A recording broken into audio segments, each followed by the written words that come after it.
last up, discussion items is home course signage. This is something that has been talked about and tweeted about. I got a message personally and via social media from the CEO of the home course saying how much he appreciates not only the signage that we've put up, but also the banners that the tourism board recently funded. There were some questions that have been received, and it was asking to put this on a discussion item, which I think is great, because as I talked about earlier, there's 32,000 rounds of golf that are played here. 90% of them occur from outside the city. We really want to promote this event, and we need to do an after-action review and see what the benefits are for the work that was done by this community, not only to our city, but also to the businesses and to the South Sound. So Ted, why don't you walk us through what was asked of you by council? Sure. I've discussed the home course signage with a couple of council members offline, and I know Councilman Gorse, you really wanted to have this out, so I think it's a good idea. Just a little discussion about what those home course signs are and are not, why they're there, why they're not looking one way or the other. So quick little history before we get into some of the issues that you see up there on the board. The home course came to the city very shortly after I got here. It was right around Christmas, maybe just after the turn of the year. And I asked if they could get some temporary signs put up for the event, and they were thinking of putting them up in March. And if you know anything about sign code, there's really no wiggle room there. There's no way to make that work. So we started working with the home course to see what was their intention and everything else. And during the series of discussions, we found out that the home course is very close to getting I-5 signage as a recreation area under the state and federal program there with the blue signs, similar to the Historical Society Museum, the brown signs. And they had been talking with the state, and our first reaction was, well, because they need 3 off-interstate directional signs to direct people to their place of recreation. And so we immediately, like many of you did, said, well, we put the Wayfair signs in. For some reason, I don't know, this is between the WSG and the state. I really don't know the state policy or the federal rules or anything, but those didn't qualify. So the home course had to come up with 3 off-site signs. They have 1 sign that meets it, so they need 2 more. So they said, well, if you're not going to let me put a temporary sign up, what about a permanent sign? So we started working on a permanent sign.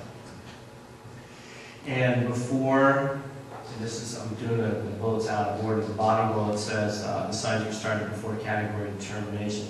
So they wanted to get their signs going, they wanted them up in March, and as you know, they didn't make that, partly some coordination on our end trying to make them legal, and partly some construction issues on their end. But we finally determined that 25-116-110, the DMC, I'll read it because that's pretty small print, says the following signs and actions shall not require DuPont sign approval, provided the sign complies with the requirements or requirements listed for the respective sign. And in the actual code, there are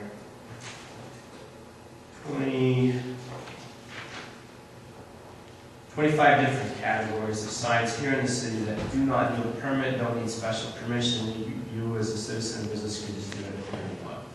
And so the very first one is the category that best fits these signs. And that is, it's official public sign, including but not limited to directional, warning, identification, or information signs authorized or required by federal, state, and municipal governments, including traffic and pedestrian control/direction signs. So as staff in the home course was working through this, we started looking at the different categories, trying to determine should this be a permitted activity or should it be a non-permitted activity. And if you look at number 1 there, is it directional? Yes. Is it identification? Maybe, but I wouldn't say so per se. But it's certainly information.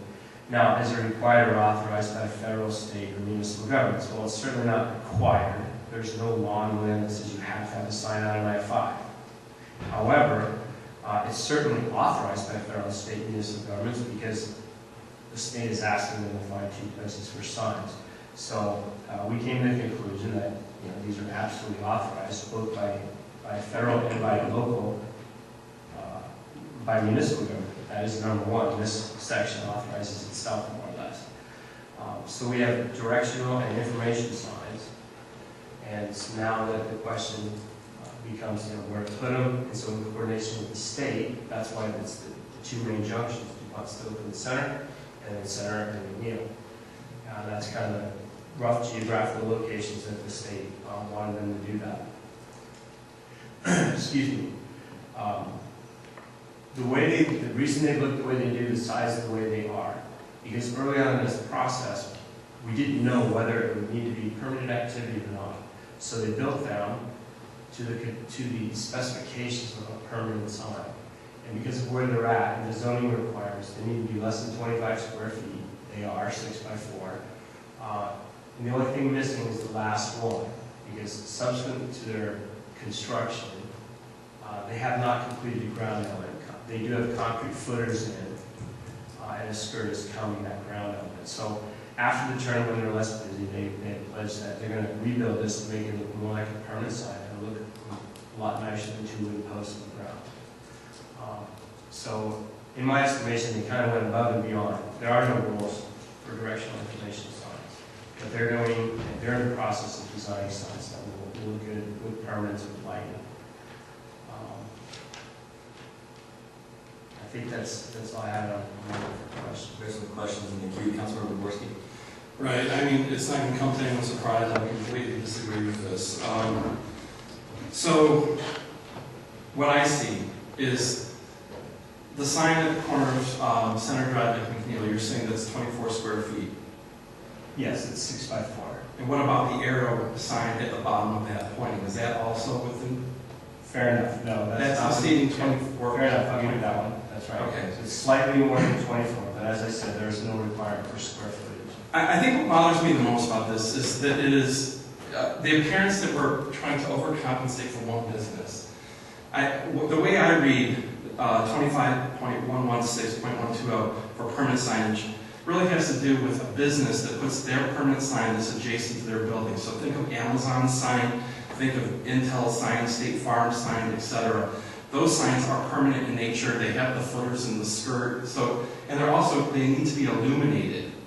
That's not mentioned here, and that sign is not illuminated at this time, correct? Correct. So that's also a violation of the sign code as written. So it is not, that's a violation because that, in order to be permanent, that sign would now have to be. No, that's an important point I wanted to stress.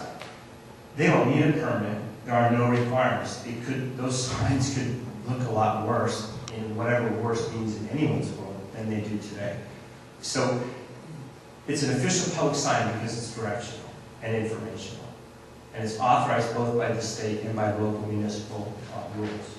Well, I think you're overlooking a couple important points from my research into this and the state law of the RCW that goes and permits them to put a sign up on the freeway to begin with. It would be brown, it would be for recreation. There's guidelines that they have to have people, anyone can come in for that recreational activity. So, but when you get down to the requirement of a directional sign, the one at Silicon DuPont Road and Center Drive is so far off of the exit for which it is advertised, which is stipulated in the codes for the state of Washington. So that would have to pertain only to exit 118. Probably the reason they're not counting the wayfaring sign, of which there are 6 between exit 118 and the golf course. There are 6 wayfaring signs. I think there's 8 or 9 from exit 119 if you count them all up. So there's plenty of signage for people to figure out in a 6 square mile town with GPS and the advent of smartphones how to get to the golf course.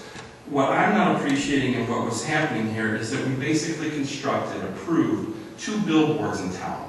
Now, we don't specifically in our code define what a billboard is, but if we want not to define that, we should probably back up to the common agreed definition, and that from Merriam-Webster is basically it's any sign that's erected for the purpose of advertising. So, so now we're going to the slippery slope area of permitting a sign that's basically a billboard because it's advertising one business, and it's pointing people only in one location how to get to the golf course. The sign over on Silicon DuPont Road does not give any wayfaring. There's no arrow instructing people to further down to the other sign. And even if you came up to it from behind, you wouldn't see the sign to begin with, because you would come to McNeil from Silicon DuPont Road and not see the sign with the arrow pointing, hey, hey Joker, this way to the golf course. So it completely negates the purpose. Now, as an avid golfer and someone who does find signs helpful when you go to, let's say, McCormick Woods or Trophy Lake or Gold Mountain or Lake Spanaway, the Classic. Two good examples, Lake Spanaway and the Classic. When you get off of exit State Route 512 and get off at Pacific, you have the sign that instructs you there's 2 golf courses if you take this exit. When you get to the top of the exit, you now have a secondary brown sign that says Lake Spanaway Golf Course. There's an arrow in the 3.5-mile marker. So this weekend I drove from that exit all the way to Lake Spanaway Golf Course, and there's not a secondary sign telling you how much further you have to travel to get to Lake Spanaway. And even when you get to Lake Spanaway, it's only their sign that instructs you to turn in here for your round of golf at Lake Spanaway.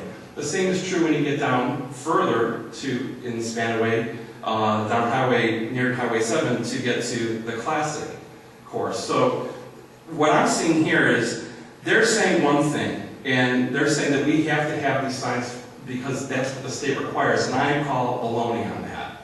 Because if you look at the course that is going to host the U.S. Open next year, they have nothing as egregious as this. And in fact, when you take Slocum DuPont Road again, you travel down or you go through any of the other 56, their signs, they're modest, and they have a mile marker. And it tells you how much further you have to go to get to that course. So I think that this is actually playing fast and loose with this definition, because I don't see it fails completely as a temporary sign. There's just no way it holds water as a temporary sign. Even as a permanent sign, the intent of this code is for when you have a business that you can erect a sign directing people to your business at the frontage of your property. There is no other business in town that allows a sign to be placed anywhere to direct you to their business. Otherwise, we could have a Happy Teriyaki sign placed on McNeil, or we could have a Cute Nail sign placed on Hammond, or anything else. So that's the question we have to say, how can we let a business have their sign basically 2 miles from where their entrance is, where they already have a sign? So the question I have here, and I will debate until I'm blue in the face on this issue, because I have both the RCW and the DMC, and there is no way you're going to tell me that this is not a billboard, that this is advertising a business in 2 locations of the city. And then when the email that the mayor sent out announcing this, and the question that you asked rhetorically that you answered, will other businesses get these signs? And you said, probably not. That's not a huge ringing vote of confidence for me, that any other business can't feel that, well, you know what, we're really struggling in DuPont. It really would help us if you give us 5 more signs. Then I can go through the code of what the state requires. And to be honest, even McDonald's or Starbucks, if you can see it from the freeway, they're not supposed to have that sign. But the state, they're a money-making machine as well, so they're going to take the money and say, oh yeah, well, it's somewhere over there, where you know darn well that if you're on I-5, you can see McDonald's. So I'm a little bit questioning, I guess I'm a lot upset about how we go and it's this clay, our codes are clay to be molded to any interpretation. And we've taken X amount of years to get this done, and we won't go down that road again, but it was significant. And only to have it still be up in the air, where people are asking me, what is the deal with that sign? And I hope it comes down, because it does look like it's not permanent. So if that's the question, and they knew they had this in advance, they would have been better served just to have the banners and everything else pointing them all the way down to the tournament. What I see here is us neglecting really the code and just on its face, turning it for one business. And I want to know any other business, what your plan of action is when they come and they demand a sign for $100 a year, presumably. I don't know what, I mean, do we even permit a sign like this, or we just let them build it? No, it's permanent. So to answer that question, and Councilmember Trotter and I had a very long spirited discussion on this very point. And so you said the rhetorical question was probably not. Well, the explanation for why it's probably not is very easy to understand. There are very few businesses in DuPont that qualify as a point of recreation. So Councilmember Trotter's business, Councilmember East's business, they can't do the same thing the home course did. So semantics aside, I won't argue billboards or anything else. Do we bend over backwards for one business? Not really. And would we bend over for every business? Yes. And in fact, in the permanent sign code, scarily enough, and you and I have talked about sign code many times, and we need to discuss this very point because this is a loophole that I'm very concerned about. You had mentioned the sign code is meant to be a permanent sign for your place to any business down here or downtown. The only certain requirements you need are that you're on private property with owner's permission, and you've got some grounds and things like that. So, could other companies and businesses in DuPont get the same treatment? Probably not, and that's because of the category of business. But any other business that came in to talk with me or staff or the mayor, we would support and try within the bounds of the law. That's why they didn't get a temporary sign. That's why we wouldn't even permit their activity. And that's why they started to build a permanent sign until we ruled that this is more appropriately a category of no permit needed. Now, down the road, if the mayor would like to overrule or change his mind on this and decide we want to make this a permanent sign, that's fine. But I happen to know in my discussions with them that the skirting's coming, the lighting's coming, even though it's not required. So I just want to address those two things. And like I said, I'm not going to argue semantics here. I've been down this road many times with billboards and sign code. Well, I still disagree because having it do anything with recreation is completely beside the point, and that's not codified. The fact that they need a secondary sign means they could just get a sign that's the size of our Tree City USA sign that has a golf bag on it and an arrow with 2 miles written on it. That would qualify based on what the state says they need to get the people over there. What the home course is trying to do is to get a permanent sign placed in an area of prominence in the city and not at their business, when they already have it at their business. And that is a billboard, because it is advertising people to go to that location from the freeway, then from the city, when they only need a wayfaring sign. So now that you can interchange any message you want on there because it's going to be an event, that doesn't help it either. So, you know, my frustration with the sign code and the conversations we did have, and you may remember that we both talked about how this code would be better served if we just didn't have any. So when we went, and there's a big push, and I think you remember this, Mayor Graham, you're standing right driving, we need to get this win in place, so let's get this thing out. It's been 3 years in the works, and we have nothing to show. What I would love to see is that we put more attention on getting something right than getting something done. So what we have here is a code that you say is now full of gaps, and we don't have a legal ground to stand on in case they push back. That's not exactly how I phrase it. Well, but they're already in violation based on the number that you're showing right there. It says externally, it shall be externally illuminated. Again, Councilman Gorsuch, I remind you. And permanent in appearance. I just want to remind you, right, and I know you disagree with the path we took, and I completely respect that. But I have to remind you, legally, we're in 25-116-110, where this is permanent exempt, and none of these requirements exist. That's all I'm going to say about that one more time, just to clear it for the record. They're not in violation at all. I wouldn't allow them. I would not allow it. My judgment, you and I can disagree on absolutely, and I respect that. I absolutely disagree that this is not a billboard, because it is advertising a single business. And I actually read through this too, and the 60 square feet and all that other stuff. There are limitations in there, but that area is Research Park. Do you consider the area that is located at Center Drive and Deal part of the Research Technology and Industrial Park area? Of course.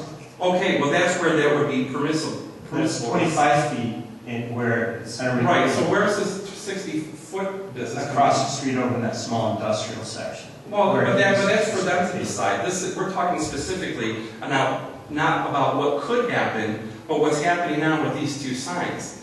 And I don't think you realize that, you know, when we came up with this code, obviously it was years in the making, or in the unmaking of it.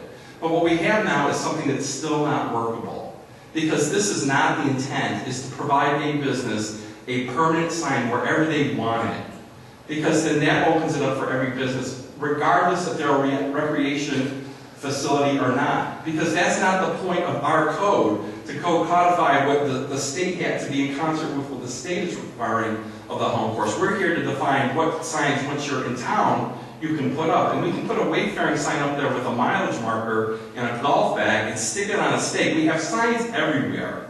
If you come off Center Drive, it is polluted with signs. It's Tree City, USA, and lodging here, and as if you cannot see across the whole town. It's absurd how many signs we have. The one thing we do really well is put a sign in the ground.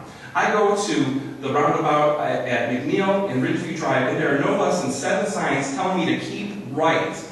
So we know how to put a sign up in this town. This sign is in violation of the spirit of what is supposed to be written here. And if we are going to fail again, and if we're going to be liable again to legal action again, I want to win one of those.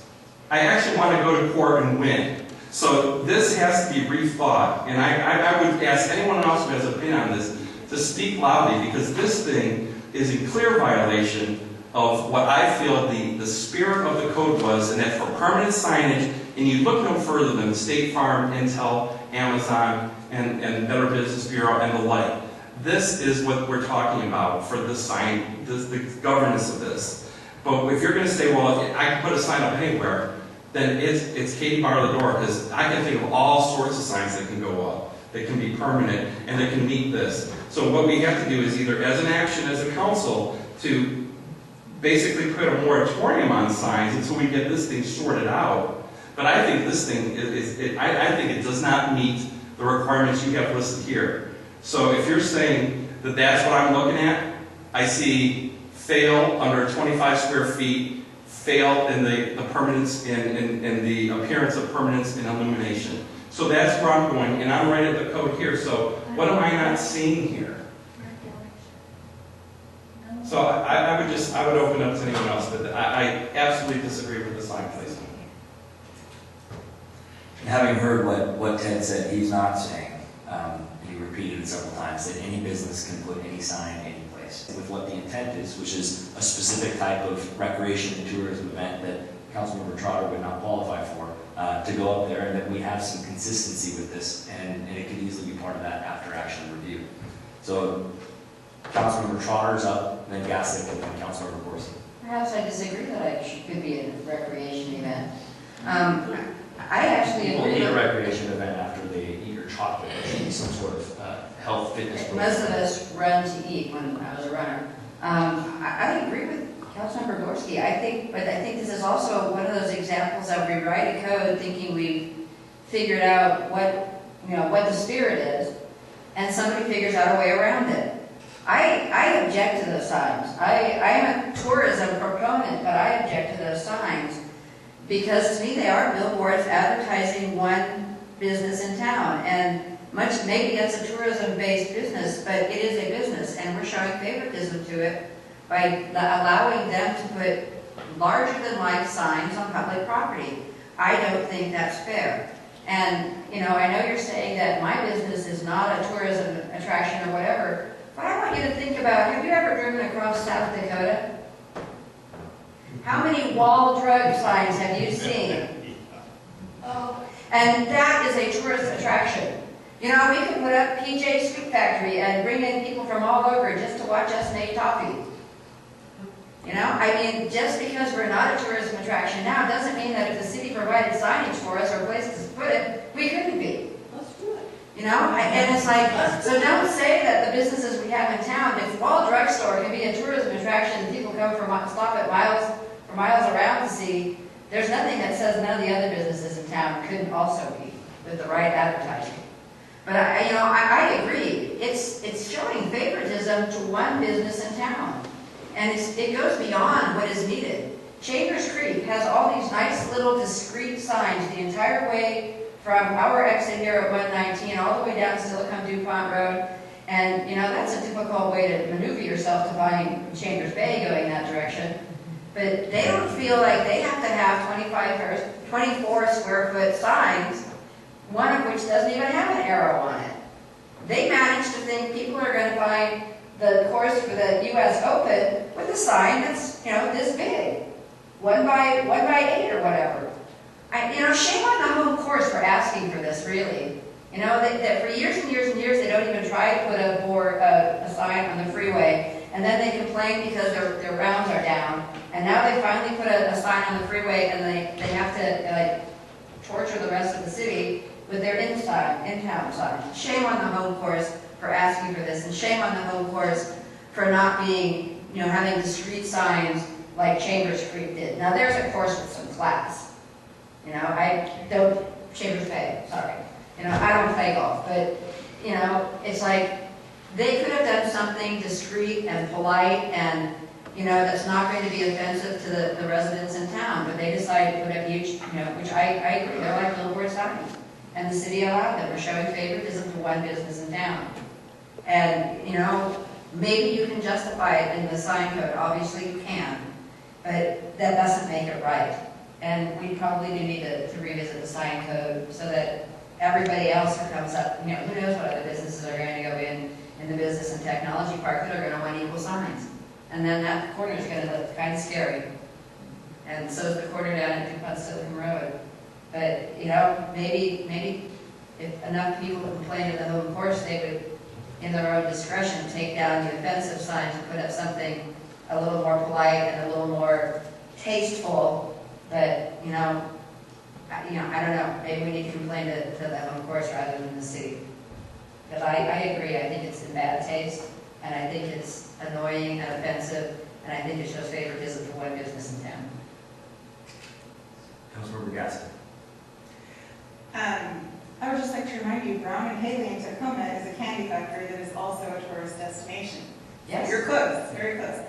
I was on the planning agency when we put together the sign code, and the spirit of the sign code was to keep DuPont balanced and not have inappropriate signs or the A boards everywhere. So this is exactly the type of thing that we were trying to prevent. I don't think anyone on the planning agency thought that when we put the sign code together that we would see a sign such as what exists for the home course signs. I do consider them to be an eyesore. They're disproportionate to other signage in the city. I do think it's a billboard. It has their graphic and their logo. It doesn't fit the neighborhood scope. It's event specific, so are they planning to change it out if it's a permanent sign with something other than the event that's coming up? They also have a flag or a banner on a light pole right behind it, which does seem appropriate and blends with what we're looking for and in signage for the community. I think it's more than an identification or informational sign. It goes above and beyond. It's a billboard and it's an eyesore, and I certainly don't like having to look at it. It just doesn't even fit. It's just oddly placed, and I certainly don't want to see one on the opposite side of that intersection. I think that having a comparable sign to, I think what Councilmember Gorski suggested, the recreational signs, having one on either side of the street directing tourists to the golf course would be more appropriate. And I would be supportive of that versus this disproportionate sign. Additional council questions or comments? Councilmember Gorski. Yeah, I really don't understand the basis of the misdirection of keep going back to recreation, because that isn't part of our sign code. That's a requirement that they need to fulfill with the state. That's between them and the state. And there's many ways, as Councilman Trotter alluded to, that can be fulfilled. I also like to point out that Shipwreck Bees has a sign on I-5, and that's a tourist destination. It's also a business. So if you don't think that the animals can run out of the gate, they can. And that's, I think, the point I'm trying to make is that if it's not defined, maybe the error should be on the side of conservatism, and maybe, having that conversation with Ron Hagan saying, I'm not exactly sure that's what this is intended, but here is an alternate solution. And I would really like to just get the state involved in that conversation, because what they don't do is require any of the other golf courses to meet this stringent wayfaring dictate for the courses I named. So, if you read the state code, RCW, it really has nothing to do with what this billboard is displaying. This, I think, is a violation of the spirit of the code. I am sympathetic for them being down in rounds, but, you know, at the end of the day, they are a business. And we did nothing for the bakery when it failed, or the wine shop when it failed in town, or any other numerous businesses we have that already boarded up and picked up sticks and left town as well. When, you know, so if we're going to go do this, I think what you're doing is you're alienating the rest of the business community by allowing them to have this garish sign pointing them to go down a residential street to get to their business. And part of the problem, quite frankly, is that Loop Road isn't built and won't be built for the next 20 years that I can see. And that would be the more appropriate place to have a wayfaring sign because you'd want to get the traffic off of McNeil. But the fact we don't have a loop road, we're going to go and come up with this solution which does not fit, as Councilman Gassick said, in the spirit of what we're looking at. And so let's just drop the whole recreation aspect. It has nothing to do with that. They need a sign. They don't need that sign.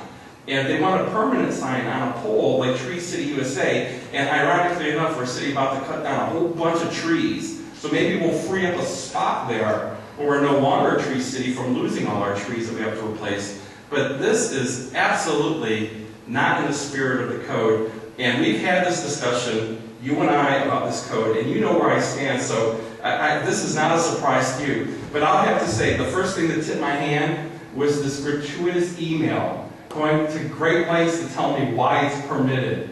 And that was a spidey senses going off saying, I better look at this a little bit more closely, because anything this hard to sell of this email that was sent to council, and I'll share it with the public who wants to see it, anyone who wants to see that hard to sell me the extended warranty on that fridge, that's what I got out of this, and that's the basis. So just a word to the wise, if you're going to go and try to sell something like this, you don't have to go into that great fawning detail, because at the end of the day, the code is the code, and I don't think it says this.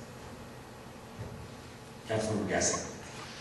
I know it was asked previously, who paid for the sign, who erected the sign, or was any city staff involved? I don't recall if we ever received a definitive answer on that. Please revisit that. Yes, I cleared up an email to council, but thank you for asking public with the publicness here. I'll clear it up here. No city time, no city maintenance, no city dollars, no city anything. When the home course personnel sunk those signs, we did what we always do when someone calls April, when we mark property lines and utility lines. That's a free service provided to everybody, no matter what your business or home is. So we didn't do anything for them, money-wise. The city didn't put the posts in? No. I think that was all done by the home court. Correct. And I'm going to take your comments back to them and see what we can do. I mean, it's clear. A number of you don't like those signs, and that's enough for me. Codes are very interpretive. I didn't have the benefit of this conversation before I interpreted the code. I have it now. Let me go back to the home course and see what I can do for you guys. I would also like to see the sign come revisited and reviewed with a fine-tooth comb to avoid... I agree with that 100%. I could not agree more. Mayor said it best. Outside eyes, I came in, I had a different sign code that I'm familiar with. I've got some good suggestions, I think. And this is a very clear case of maybe not so much, agree to disagree interpretation on, but clearly our permanent sign section is worrisome to me. Well, I can assure you, no one on the planning agency would have wanted to see a sign like that put up. We were very conscientious of the sign code, trying to protect and preserve the integrity of the community and avoiding, an advertising traffic jam, basically. And I think this could be the beginning of a nightmare if we don't fix this. And hopefully, I don't know if they would be grandfathered in or if there's anything that can be done with the existing sign, but I would hope that they would be open to taking it down. I would be shocked if they would not be open to fixing the signs. But I would like to see something changed. And, again, I know that the planning agency had absolutely no intention for any sign like that to ever be allowed. So that's definitely a loophole that I think we need to see that it's closed.